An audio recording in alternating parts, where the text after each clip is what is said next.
Hello guys, ഇന്ന് തിന്നുകൊണ്ടാണ് എൻ്റെ വീഡിയോയുടെ തുടക്കം. അതിന് കാരണം വേറൊന്നുമല്ല, ഒരു മുട്ടക്കറി ഉണ്ടാക്കി. ഒരു രക്ഷയില്ല. ഇപ്പോഴത്തെ വൈറലായിട്ടുള്ള മുട്ടക്കറി, അതായത് കുക്കർ മുട്ടക്കറി റെസിപ്പിയാണ്. എന്നാൽ പിന്നെ തുടങ്ങിയാലോ.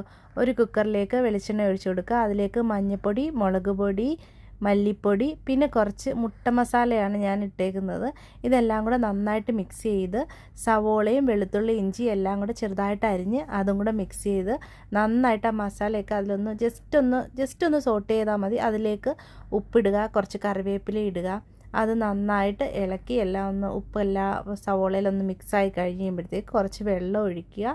അത് നന്നായിട്ട് മിക്സ് ചെയ്യുക.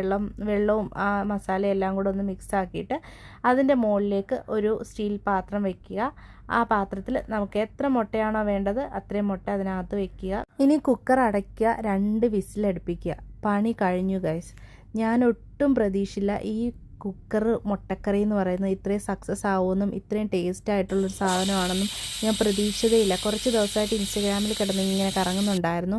ഞാൻ കൂടുതലും തേങ്ങാപ്പാൽ ഒഴിച്ച് വെച്ചാണ് മുട്ടക്കറി വെക്കാറ്. സാധാരണ ഞാൻ ഇങ്ങനെ മുട്ടക്കറി വെക്കുമ്പോൾ, അതായത് ഈ റെഡ് കളറിലെ നമ്മുടെ കടയിലൊക്കെ പോകുമ്പോൾ കിട്ടുന്ന റോസ്റ്റ് ടൈപ്പിലേക്ക് വെക്കാൻ നോക്കും. എന്തെങ്കിലും ഒന്നുകിൽ എരിവ് കൂടിപ്പോവും, അല്ലെങ്കിൽ ചിലപ്പോൾ ആ ഒരു സവോളയുടെ കുത്തലും ഒക്കെ ഉണ്ടാവും. എത്ര രീതിയിൽ ഞാൻ വെച്ചിട്ടുണ്ടെന്നറിയാം, ഇതുവരെ സെറ്റായിട്ടില്ല. പക്ഷേ ഇതൊരു രക്ഷയില്ല. എനിക്ക് ഭയങ്കരമായിട്ട് ഇഷ്ടപ്പെട്ടു. അധികം സമയമില്ല. മുട്ടയൊക്കെ നല്ല സൂപ്പറായിട്ട് പുഴുങ്ങി കിട്ടി. ഞാൻ വിചാരിച്ചു മുട്ട ചിലപ്പം ഹാഫ് ബോയിൽ വല്ലതും ആവത്തേ ഉള്ളെന്ന്. പക്ഷേ അങ്ങനെയല്ല ഗൈസ്, സംഭവം സൂപ്പറാണ്. ഇതുണ്ടാക്കി തീർന്നപ്പോൾ എനിക്ക് അപ്പം തന്നെ തിന്നണമെന്ന് തോന്നി. കാരണം അതിൻ്റെ ആ മസാലയുടെ മണം അടിച്ചിട്ട്. അതുകൊണ്ട് ഒരുങ്ങിയൊന്നും നിൽക്കാൻ സമയം കിട്ടിയില്ല. ഉണ്ടാക്കി അപ്പം തന്നെ 2 റാഗി ദോശ ഉണ്ടാക്കി കഴിച്ചു. അതുകൊണ്ട് കോലം നോക്കുകയും വേണ്ട.